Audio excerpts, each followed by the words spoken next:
Hey, what's up, everybody? So basically today I am going to be talking about the Native American diet. And so now that I look like an alien, we'll talk about it. So the Native American diet. I'm going to be talking about some history. I'm going to work into the diet to kind of just wrap it all up nicely. And our Native American domestic conflicts and problems, and kind of in relation to the diet. So, to start off with, before Europeans arrived, before the white race arrived, how we ate and why we ate the way we did. So, typically, let me just start out with this quote that I made up, that I like to say a lot. It's chinampas, not slaughterhouses, which is like it's actually a cruelty-free perception of food. So if you don't know what a chinampa is like a floating garden in like water or amongst water. Well, you know what I mean. And so this floating garden was like a creation that the natives of the Americas, not just Mexico, this also was Central America, and I believe even South America, northern parts of South America, and even the Caribbean, actually. You know what? I would like to say the interior as well, because I think they also have cenotes there. And if you don't know what a cenote is, it's like a sinkhole ish. It's like a channel. Not really a channel. It's more like a cavern. No, it's not a cavern. Yeah, that's basically it's like all of that, but like in the ground. It's like a surface hole and it goes deep into the ground. Sometimes not too deep, sometimes it's kind of shallow, and there's like water there.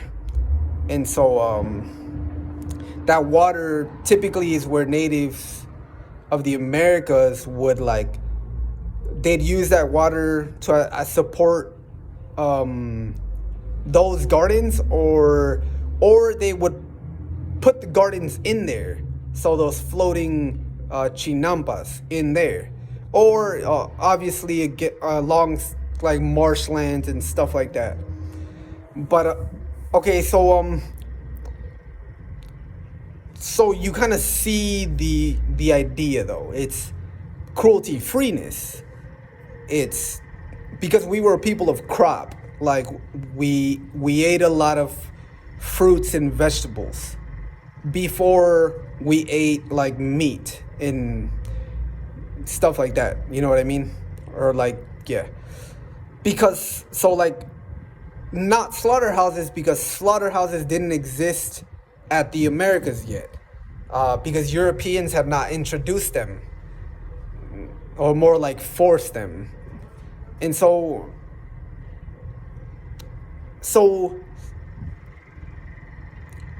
there wasn't any slaughterhouses, and there was a reason for this, though. It wasn't because we were stupid or anything. Like, Native Americans knew about herding, and stuff like that, but we didn't.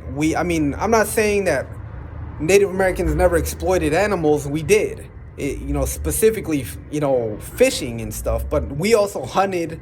Many Native American tribes were actually extremely good hunters. But the problem with it is that we did not rely on hunting because of our beliefs, our way of life. So, if initially when the white race arrived, there was an interaction between Native Americans and the white race. And this was that they learned we were a heathen people. So basically, a people that did not believe in a God. We didn't have a God. And so it's because we believed in nature or about nature. And that's what we relied, that's what we put our faith in. Because it exists. You know what I mean? And then, so it's like this. It's like, it is what it is. It is not what it is not.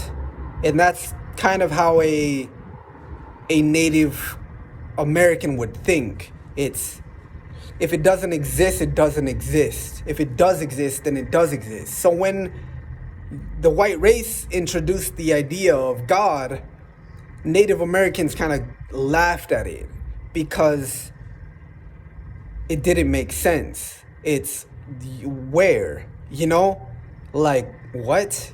And then the fact that there's nothingness. And then it's a person, basically when the white race would say something like, this is your creator. God is your creator. You are a child of God, typically. It would be more like they would laugh and say someone cannot create something. Or sorry, it's something cannot create nothing. It's the fact that God is something, but because God is something, it means that God cannot create nothing, because nothing cannot be creatable. It's nothing cannot be created because it's not something. And this was Native American thought. And so when they tried to kind of take over our people, that was kind of their excuse. It was, they don't believe in our God. They don't see eye to eye with us. If they don't believe in God, then they must be believers of the devil. And then they would get like angry at us. But this is foolishness. It was also actually a plot, because they knew, the military, well, the soldiers didn't know. The commanders and the ruling class did know, because they know that the religion was created to control the lower class. So the invading white people, there was the ruling class, and then there was their lower class, which were typically the cannon fire. And so they knew, but they didn't. They didn't know that we would be so intelligent. And so they used it as an excuse to kill us. They are a godless people, basically kill them, execute them, because we don't believe in their imaginary friend. And so the lower class, being fools, they did what they did because they're ignorant.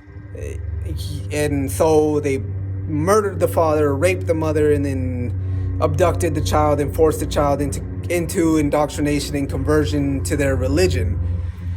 But so we were a godless people. Us being a godless people was because we believed in nature. And so us believing in nature was vital to our existence, our survival, our just way of life. And so we would coordinate along or with nature. It was everything in reverence to nature. And so killing an animal or killing another being was seen by Native Americans as a crime against nature. So when Native Americans would kill another being, it was for survival. And typically when we did kill another being, there was a mourning ceremony. This mourning ceremony was like an apology. It was like, I took from nature. I I committed a crime against nature. And there would be like this, gosh, very long ceremonies to just basically like return the energy that was taken back to nature, is how it was seen. And so aside from this though, aside from that mentality of it was a crime against nature to kill another being, it was us predominantly eating fruits and vegetables. So typically we were people that would crop, and we would we would just have chinampas in gardens and orchards, stuff like that, like farms, to a sense, but without the slaughterhouses. So not farms, orchards, vegetable gardens, yeah. And so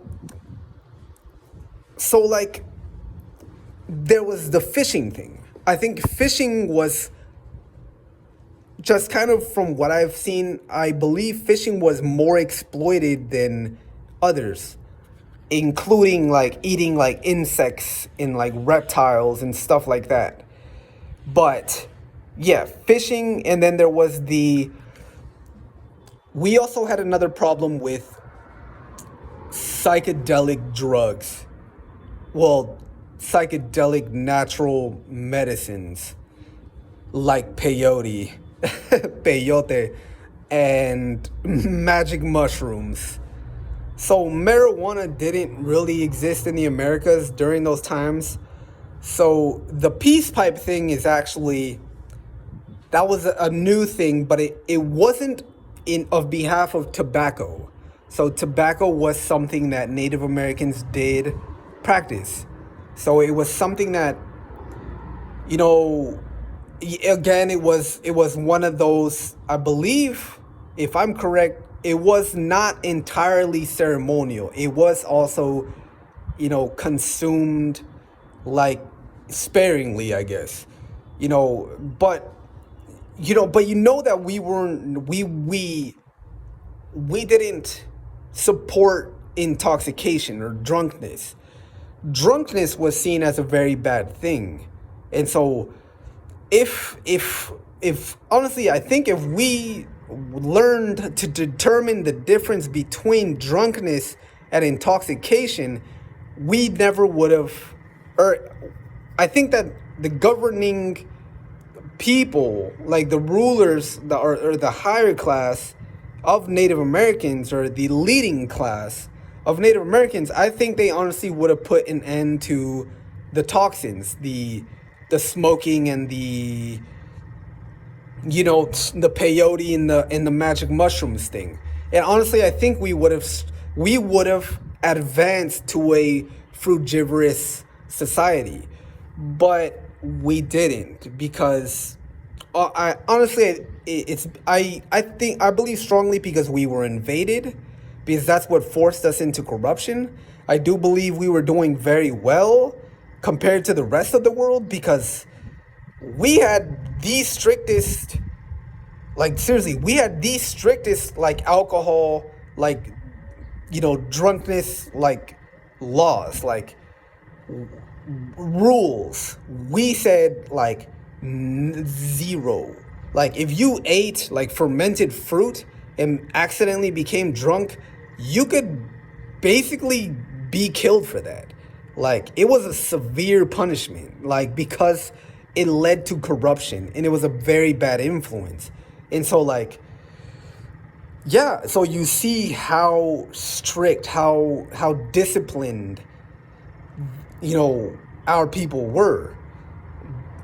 And so you kind of look at the attitude, the mentality, the health factor. We were an extremely healthy people.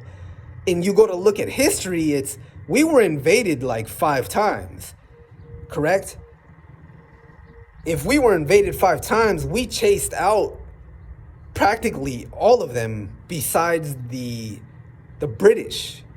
And so everyone that basically invaded us, we were like exhausting our resources each millennium.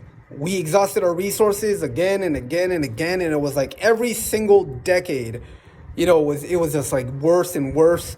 Just it was just we got tired. What do you do when you get ganged up on? It's not it's nearly impossible to be one person and get ganged up by like five different people. They teach this in martial arts as well. So if it's not something you see in the movies that where one guy could just beat the living life out of everyone else, if it was a fair fight and everyone was like, equal, it's typically that one person gets pummeled. If it's like 1 against 5, it doesn't happen. You cannot survive that. And so, yeah, we were exhausted, extremely exhausted. So we didn't really have a choice when the British came, the English. When they came, it was like, damn, we tried, we tried. And trust me, it ain't over yet. It ain't over yet. But, like, we tried. We did. I mean, on top of all the struggle that we already went through, like all the emotional damage, all of the trauma, all of the cultural corruption, the genocide, oh my gosh.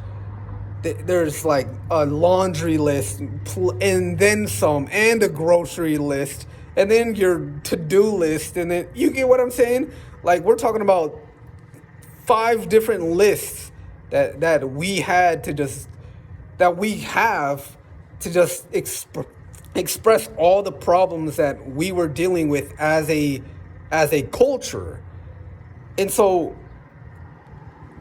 the propaganda, let's get into it. They call us savages and cannibals and oh my gosh, the ugliest things like drunks and etc. How were we drunks when alcohol didn't even exist yet? It's because the Spanish and the French and them, they handed alcohol to our children. That is wrong. You are wrong. No. Okay? So then there was the savage thing. Okay. Chinampas, not slaughterhouses. Slaughterhouses did not exist at the Americas. Explain to me how. So this is propaganda. So I don't know if you heard me in the beginning when I just said that, but this is propaganda. So this is false. If we didn't have slaughterhouses, how on nature's beautiful planet how is it that we were the savages when but I ain't gonna try to point no fingers. This is an educational experience. You get what I mean, though? So, like, we were not savages at all. Well, maybe just a little bit. We're a little bit savage.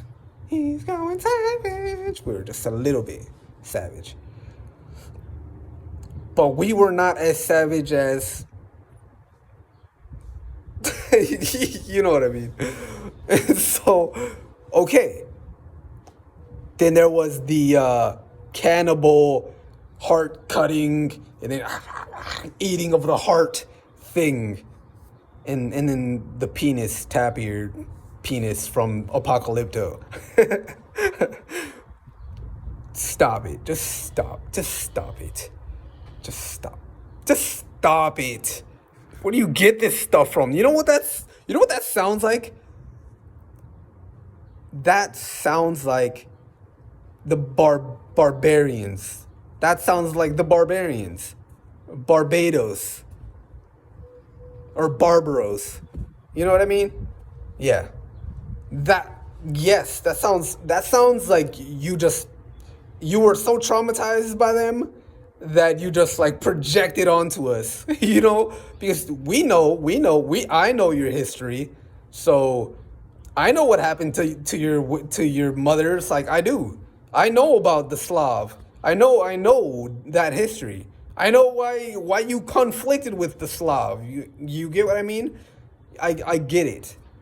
And so, but I think you projected that to our people, and we're like, barbaros, goddamn barbarians. And then you just had to, because we weren't your religion. We didn't believe in your God. You had to. You felt like you had to. You couldn't fathom the idea that someone would not believe in God. And I'll try to touch on that. And I kind of want to apologize to you for for what happened to you, because I really feel sad about what happened to, I'll say, the Slav. And then you could link that together. Hopefully this video won't be too long, but I will try. So just, bear with me. But, so, okay. We cut people's hearts out. Yes. But whose people's hearts out? Whose? So, need I let you know? So imagine this. This is admittance from Europeans, from the white race. When they first laid eyes upon the natives of Mexico, it was, wow, what a grand and beautiful city. Like, empire, just people, like, wow. But also with fear, like complete and utter fear, because Native Americans were so clean. That was extremely scary to Europeans, because of the corruption that Europeans went through. I'm stitching it together so that eventually I could talk about it later. But so we cut people's hearts out. Our governing system, our economic system, our structure, like systemic structure, our social structure was so advanced that to this very day, the colonized United States still does not practice the diversity and equal rights that Native Americans did. So to this day, we face racial injustice, sexual inequality, etc. A classist monetary gap. Like, there are so many problems that back then were resolved by the natives of the Americas. And this is where that governmental structure actually laid foundation for the creation of the United States. The creation of the United States actually took a lot of that, moral and ethical, construct or systemic practices, and incorporated them into this new nation. And so, yeah, way to steal people's culture and make a new culture out of it and then claim it as yours. I don't blame you. I would, honestly, I really feel like anyone that was that hurt, that damage would have done anybody. So, I don't blame Europeans, and I'll tell you why.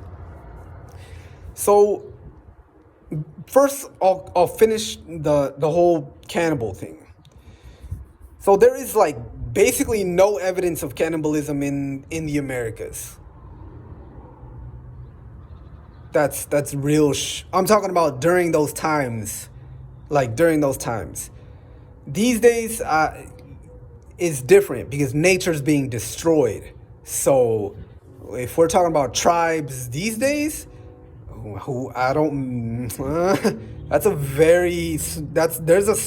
there's a larger possibility that there actually might be cannibalism going on in the tribal, Americas in the middle of the wilderness.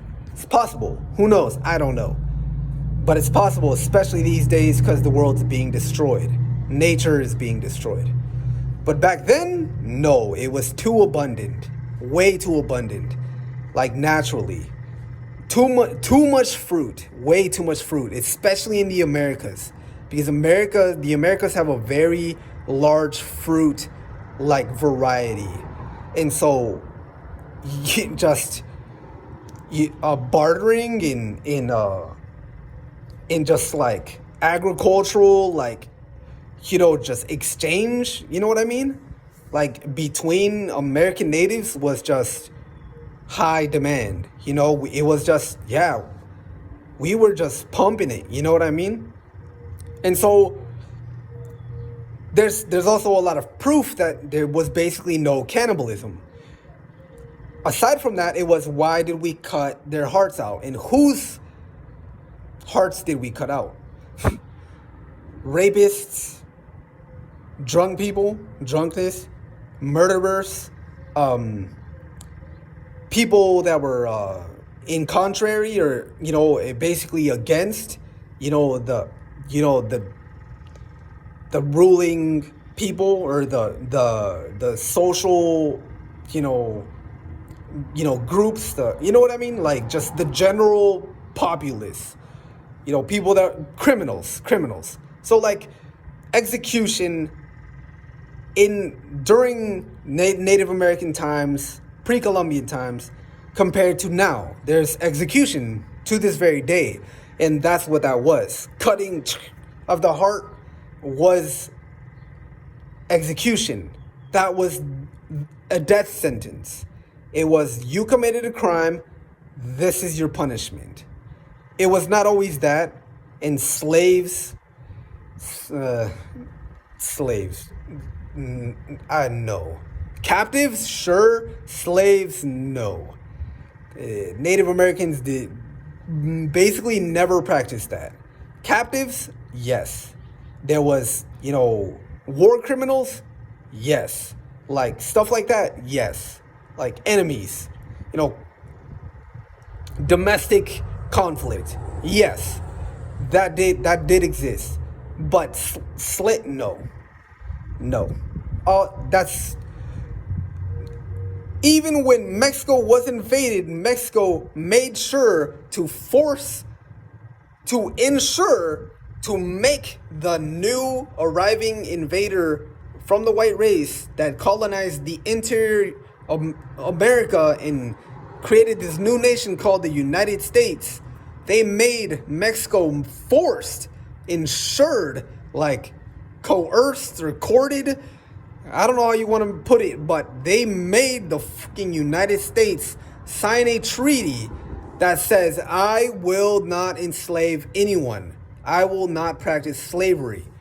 Mexico did not practice it. The white people, the white race in Mexico tried to practice it, but they were always being bombarded by native Mexicans that it just didn't pan out. The white race in the interior, they got away with it, but Mexico was like, no. And sure enough, they signed the treaty, and it was not practiced. It was just not practiced diligently or persistently enough or consistently enough. It was not practiced enough, or that treaty was not executed enough for it to be called justified. That promise was failed. They broke their promise, and they continued with the slavery of Africans. We're talking about South Africans, not North Africans. So learn the difference between South Africans and North Africans, and you will see that it's a skin tone problem still. So now you know. Cannibalism, lies. That's propaganda. That was used as an excuse to commit crimes against natives of the Americas, not just Mexico. So then there was the cutting out of the hearts. Shut up. Just shut up. Yes, but okay. Yes, but no. It's what do we do? We also had our problems. I can't. I'm not gonna say that we didn't. We had we had felt the need that that's what we needed to do. Although modern days now in advancement, there is another way, and it's rehabilitation. Change their habits, change their diet, change their way of life, and they will rehabilitate. They will practice a new way of life. They will become correct from their corruption. And so, okay, now you know. But now we know as well because we're learning as well. And that's the good thing of our interaction from the white race and the Americans. It's that we learn from each other. So justice to the white people. Okay, to the white race, I have some justice for you. Some redemption. Redemption. To kind of just help you make this easier, because I don't want you to commit suicide and I don't want you to isolate yourself. I just want you to join the party. So, as a white person, when you were living at Europe, you had a conflict with Africans. The African Moors, the Moor family of Africa. The Moors were controlling Europeans, oppressing Europeans, exploiting Europeans, enslaving Europeans, basically murdering European fathers, raping European mothers, and burning European babies. So, look, I get why you hate like dark-skinned people, black people, to be specific. Black and white people have been fighting each other for such a long time. It is ridiculous. Y'all need to stop this because it's hurting every other culture around you. Stop it. And when I sorry, I meant North Africans and South Africans, whites and blacks, because there are other black people around the world who are not African, and there are other white people around the world who are not European. And there's your sign. Okay. And yes, I have seen blue collar comedy. I love that stuff. They're hilarious. I don't really watch them as much anymore, but a long time ago I watched it. And they're just hilarious. But anyways, continuing on. So the Slavs. If you don't know, they are actually the trademark for slavery. Slavs were the trademark for slavery. Even Europeans owned slaves. This is why there's a conflict between the communists and Europeans. Or should I say, wait, was that? Well, NATO and basically the white race. Because Slavs they're different. Slavs are like extraterrestrials. They listen to cool doomer music. But they're basically the coolest people on the planet. But anyways, so yeah, the whiter people, we'll just call Slavs transparent people. Slavs are the transparent people. They're the albinos. They're not the white race. They're the transparent race. And so yeah, that's kind of why they hate each other, though. But so they were exploited by like everybody. I think even Asians had Slavs, but I would doubt that for some reason. I don't even know why. What did Genghis Khan own Slavs? That's messed up. But I don't know. I don't want to get into that. I don't know. I'm sorry. I need to touch up on my Asian studies. Okay, so continuing on. So I get it though. I get it. Like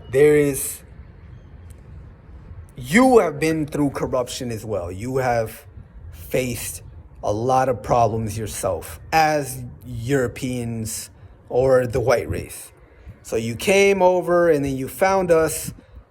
And just to add, when we found you on the shores of the Yucatan Peninsula and Washington, Florida, basically all along, the coastline from Washington all the way to freaking basically South America, northern South America, so like Colombia. um, you were dying. You were dying. And when we found you, you were diseased and you were dying of illness and sickness that you contracted when you were passing through the Atlantic. When you were traveling through the Atlantic, you contracted a lot of disease. And you already had a lot of disease because the African Moors made you afraid of water. And this is why when you saw the Mexica from Mexiclico, the natives of Mexico, when you went to Tenochtitlan and you saw how clean they were, that's why you were afraid. It was because you were afraid of the water. Because the African Moors family made you afraid of water. The reason why they did that was to basically try to ruin you, but immune-wise, it actually made you stronger. Because you contracted disease after disease after disease, and you were basically filthy. You're a filthy predator. A very filthy predator. They forced you to migrate north to uninhabitable lands where you were forced to eat meat like all the time, to kill animals all the time. So it made you a savage people. And you projected this to us, the Native Americans. You brought your savage way of life to us, and we were like, he needs a bath, fool. This fool needs a bath, fool. The fuck is that? Smells like freaking dead carcasses. It smells like dead bodies, homie. Like, what is? And so, okay, it was horrible. It was bad. And that's what they did to you. They made you afraid of water, and the only water you ever touched yourself with was holy water that was blessed by a high priest. Could you believe it? Like, you brushed your teeth with urine. Oh, Africans, come on, dude. The Moors, what were you thinking? What were you thinking? And so, like, you brushed your teeth with urine. You used rabbit piss as perfume and cologne. And not that that's still not practiced today. And you sat on your own feces, which is okay. So imagine why the Black Plague happened, and that's the reason why the Black Plague happened. Thousands of people died from the Black Plague. Thousands. Because of that. Because of the lack of the lack of natural hygiene. You did not know hygiene. And so Jesus, this is where Jesus comes into play. Jesus was actually the guy who was actually trying to save the people that were being oppressed by these oppressors. And so Jesus was actually He was actually a medicine man. They don't tell you this because the religion needs to stay for them, for the oppressive class, for the controlling class. The religion is what has been controlling you since day one. They have been exploiting you and using you as a commodity, your foolishness and your vulnerabilities as a commodity, like to get money from you, to funds, everything, just to basically get wealthy off of you. They have been using that to just control you. Jesus got smart. He's like, I know how I know how I'm gonna do this. I know how I'm gonna do this. So Jesus naturally learned about natural hygiene. He naturally learned it. And so Jesus was actually trying to teach everyone about natural hygiene. But you don't know this because they didn't want this to escape. They want slaves, mental, moral slaves. And if they did not kill Jesus, he would have kept talking and teaching and helping everybody, and basically he would have liberated everyone sooner, a lot sooner. We're talking about at least 1,000 years sooner. That is a very long time. So that's why they murdered him. But check this out. So in correlation to Native Americans, so like Native Americans, this was vital for survival. So like they made sure everyone knew this, because if I don't take care of my neighbor won't be able to take care of me. And that's why Native Americans practice that. Like if it's engraved into their genes, it's go with respect and care about other people's cultures, because that's how I will care for my culture. Because they may or may not, but typically, what you give is what you get, kind of. You know what I mean? And that's why they did that. That's why when Europeans first arrived, although it was apparent that they had a problem, Native Americans from every part of the Americas, all along, like Washington, all along the coast, they all were inviting, and they all took care of you. It cared for you and saved your lives and taught you everything so you can know how to survive, so you can know how to just be healthy, and how to be conscious, how to care for nature, and just all that stuff. And it transitions into your culture. You do embrace it because you noticed, you saw it is real. This is real. It is real.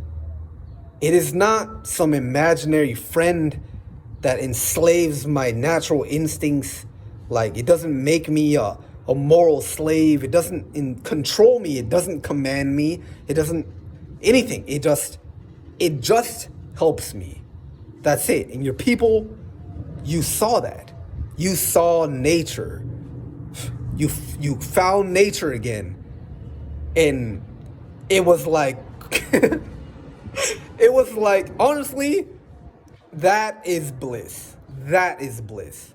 That is true happiness. And honestly, this very moment, like this present moment in the year 2021, I am overwhelmed with happiness to know that my people saw this connection, and we took care of someone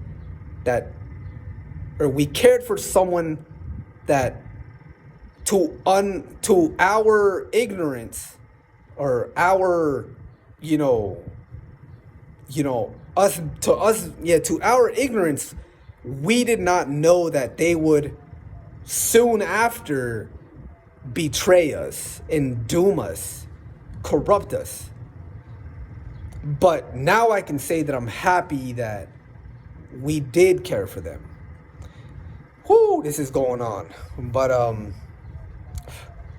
so you see the transition, you see the impacts of the diet, because our diet was incorporated into their world, their way of life. Our beliefs was incorporated into their beliefs, their intelligence, their wisdom. So now it's like they stole our culture, but you cannot steal something that you cannot possess, something that it's not something you can grab. You know what I mean? And so when you took it, it was something that we already gave you. It's something that it was only a copy of it. You know what I mean? It's when I tell you something, it's like a copy. It's like a copier machine. It's like, I have a copy, you have a copy. Sure, mine's the original, but you have a copy. Does it matter if it's the original or not? You have the same exact information. Dude, this is perfect. And I am not going to hold myself above you, because that would mean that everything I ever did as a culture, everything my people ever did as a culture would be in vain. Would mean that I didn't mean to help you when you first arrived at the coast and you were dying. Hernan Cortez, he was dying at the coast. He didn't have a knee high in the air with his, chest pumped out and a freaking long, a fine long sword and a big shield and a breastplate and all of that. Cortez and all his men had beer bellies, and they were all dying at the coast from crabs. I'm kidding. You get what I mean, though. Some disease, some disease illness, some sea or marine illness, but also from the affliction and the poison that the African Moors tainted them with.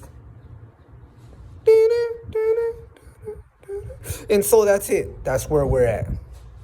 You see, though, Europeans become health conscious. They become conscious of natural hygiene. They become aware of diet, exercise, and self-maintenance. And that's that. That's it.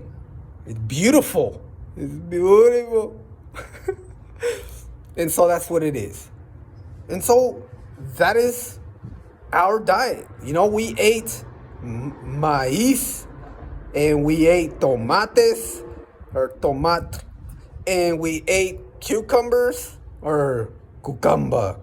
I'm kidding. It's actually pepinos, but that's probably not how it's said in Nahuatl.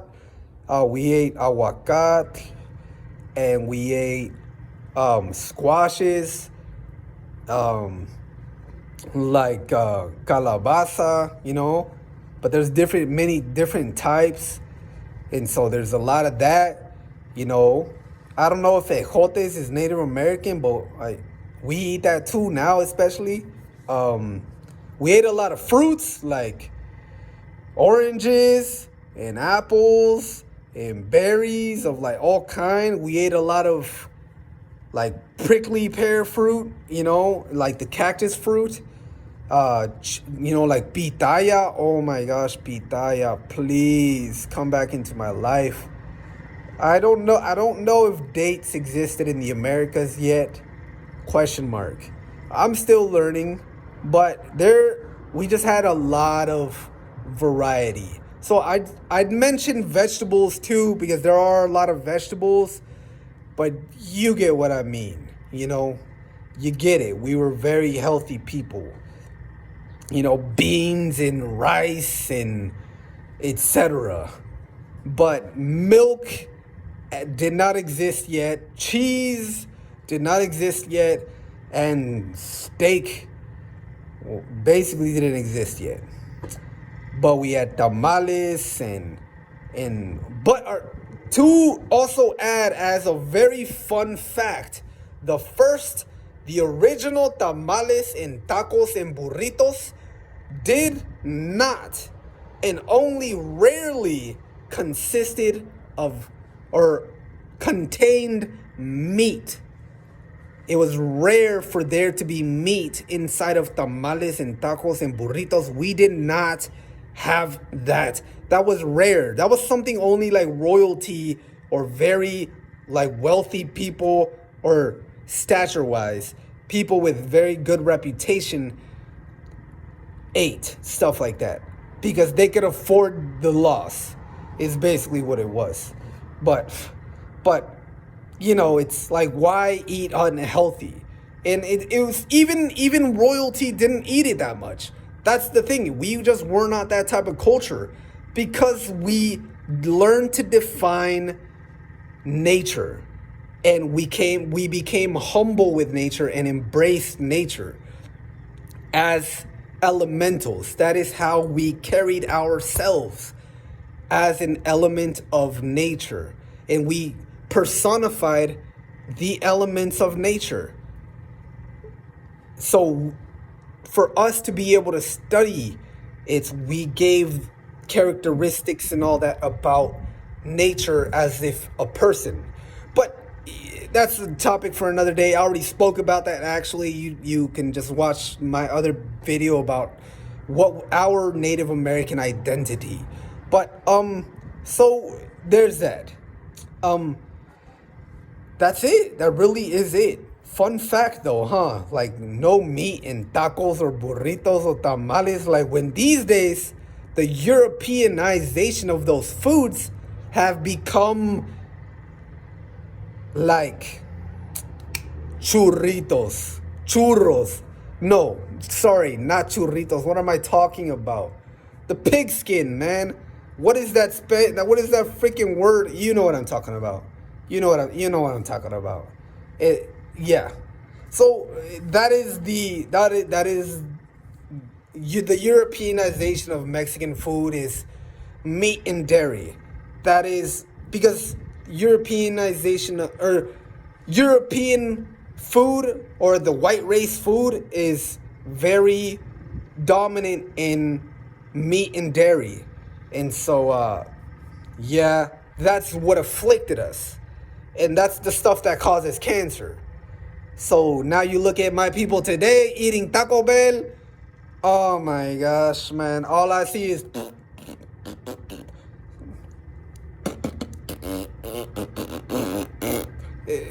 come on, man.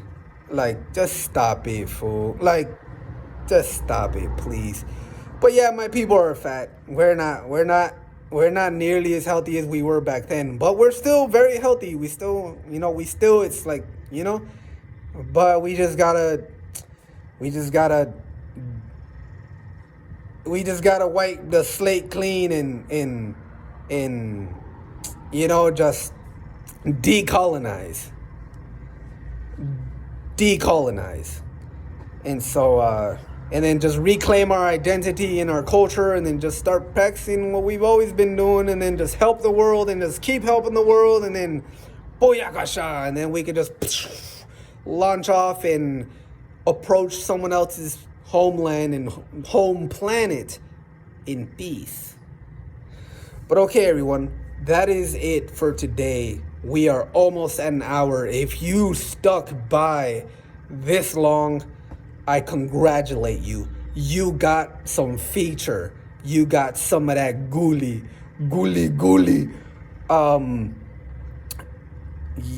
Yeah. So next I'll probably just talk about my skin or something. But I actually was thinking about making a video about the world and just people. La gente, not la raza. It's people as a whole, and just kind of leaving bias, like liberating yourself from bias. So like, I'm not Mexican, you're not African, you're not Asian, like, we're just people. So liberating yourself from bias, That's honestly what my next video is gonna be about, because I just had a very good interaction with what I believe was a white person, and it was like that we're just people, and he tried to talk mess about my people, Mexicans, to be in the beginning, but I was like, what you know about my people, man? You know what I mean? And he's like, and he's like, he just changed. He changed the trajectory of the conversation. He corrected himself, and I respected him at, like, oh my gosh, I want to bow to this person for having the courage to basically go against, like, the indecency that his people have committed, the ignorance, the negligence, the bias, the prejudice. And so he corrected himself. He's like, heal. Your people have been hurt. My people is your people, is everyone's people. And it was like, your people have been hurt. It's, you need to recover now. You need to heal. And I was just like, yes, like, oh my gosh. And I was like, your people too. And I just fell in love with this guy. His name's Tom. Well, that's his YouTube channel. You know that motherfucker white. You know what I'm saying? But okay, that's it. That's it. Okay. So, just to say, this diet actually does, our way of life, our diet does partake in the interior, the Caribbean, Central America, and South America. When I speak on Mexico, because this kind of embodies what the rest of Native Americans eat or ate back then. Because you go to look at them and there's like not quite a difference. But our cultural conflict, our domestic conflicts made us migrate. So the worst of ours, our failure belongs to the Native Americans of the interior. We as Native Americans failed the Native Americans of the interior and those who migrated north into the interior United States, and possibly even out of or away, and basically abandoned our biological zone and just went away from the Americas into Canada, into Alaska, basically into Beringia. So they basically abandoned their homeland and went to Beringia.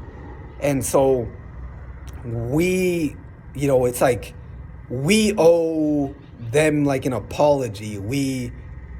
This was our corruption. This was our domestic problem.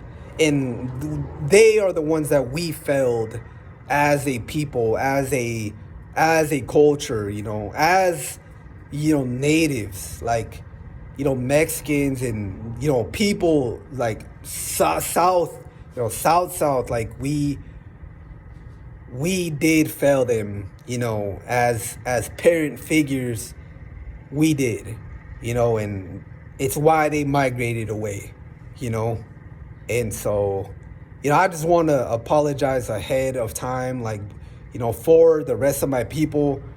Like, I know that, we might treat, the rest of you, like Native Americans, as like indifferently, but I still care about y'all. I don't, the rest of my people, like, we have a lot of corruption to recover from, and so I'll just leave it at that. And I hope you can acknowledge and just, care about where we're coming from, and I hope that we could just gap, our segregation and just create a gap, a genetic bridge between us again. So, okay. Y'all be safe out there. Much love. Be careful. be safe, and do not forget to enjoy. Peace.